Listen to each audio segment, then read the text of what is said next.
Yorkshire Brigade Committee of the FPU for organising this demonstration, because one thing I'll say is if we don't start protesting, these people will walk all over us and they'll destroy our service. So we have to tell them every time they try to make cuts that we're going to stop them and we're going to say no. You know, before the general election, on the night before that election, David Cameron went to a fire station in Carlisle. And it's a good photo op, isn't it, if you want to get elected, to be shaking hands with firefighters and looking around fire engines. And he said that night before the general election that we've got to protect frontline services. Well, what an utter lie, because last year alone we saw 1,500 firefighter jobs go across the UK. And we see these appalling attacks here in West Yorkshire. 350 firefighter jobs threatened. Fire engines threatened, fire stations threatened with closure, and they talk about protecting frontline services.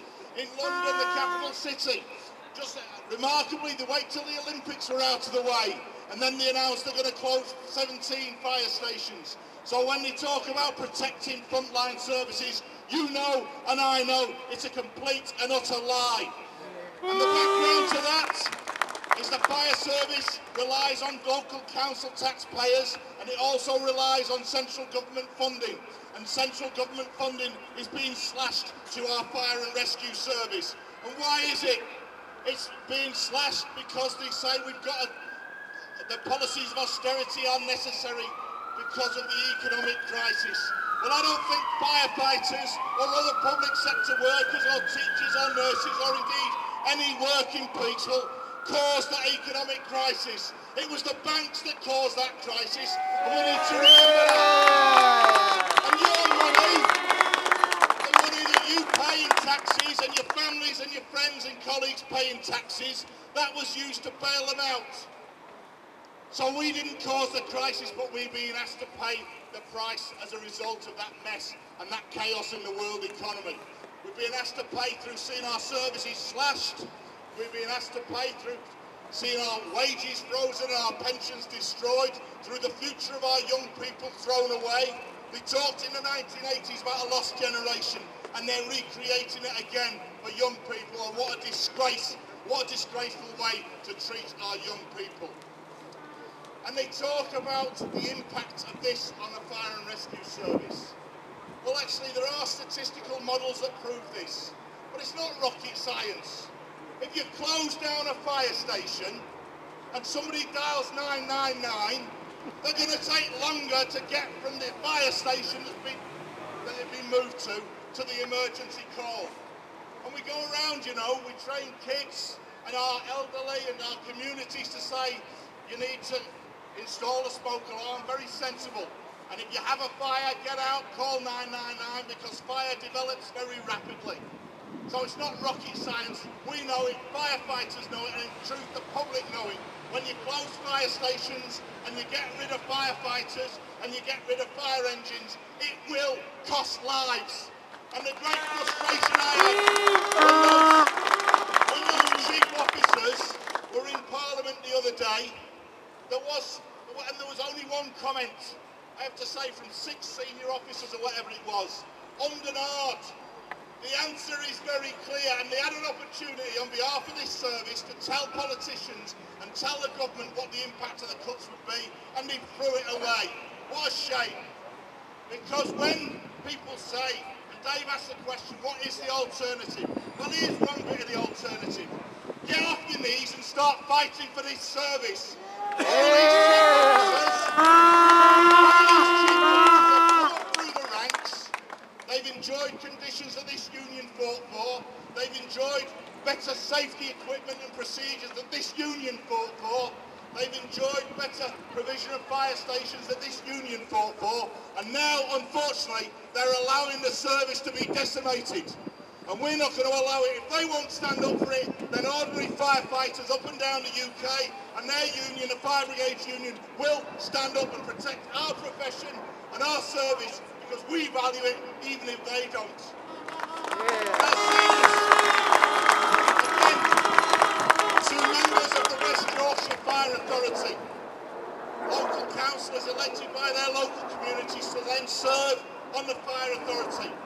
You're not elected to make things worse and more dangerous for the people of West Yorkshire. The role of the fire service and the role of the fire authority is to make West Yorkshire safer, and these cuts will not make West Yorkshire safer. And when we're going down to Parliament this Wednesday, and I'd urge any West Yorkshire members who haven't yet decided to come along to speak to Dave and the other officials, get down to Yorkshire, because on the 5th of December, George Osborne is announcing the next stage of his cuts. And we need to be there this week saying, do not cut any of our services. But in our case, do not cut the fire and rescue service. And they say, where's the money going to come from? Well, there's £130 billion unpaid in tax by the billionaires and big business and the banks in the UK. They could start by raising some of that tax that is not collected. You know, in about 2007 I did a meeting. I'd done some work on bank bonuses then. Bank bonuses in 2007 were £7 billion. Well, they've been through a crisis and we bailed them out. And we half own the Royal Bank of Scotland, by the way. Bank bonuses last year, £13 billion. So it's a nonsense when they say there's no money, because you know what the cost of the whole fire and rescue service in the UK is? Every year, £3 billion. And they're giving more than that away every year in Christmas bonuses to people who are already millionaires and billionaires. So don't believe them when they say there's not resources to provide.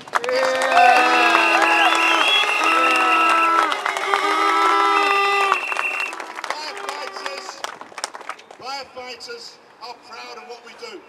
Every day, just to point on the question of rescues, what saves people? There's a whole range of things that make people safer. Yeah, we want people to have smoke alarms, and that's what we go out and do.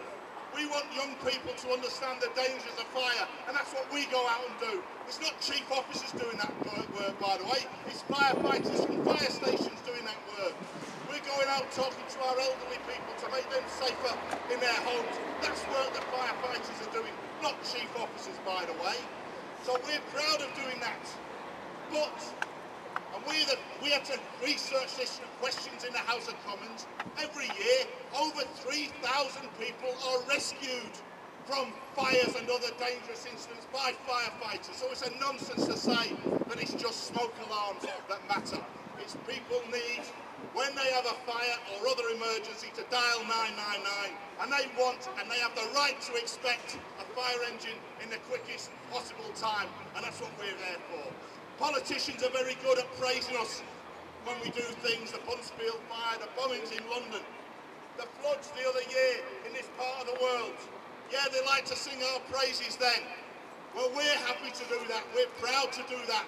And firefighters do that every single day of their working lives. In response, I think we've got to say we have the right therefore to demand the best training, the best equipment and the best resources. And yes, we have the right to say no more cuts in our fire service. That's what this union's about. I'd urge all of you in the West Yorkshire to get back onto the branches. We need more people involved in this campaign. I thank everyone who's come from around the country. This is just the start of this fight. There's plenty more to come. Thank you very much.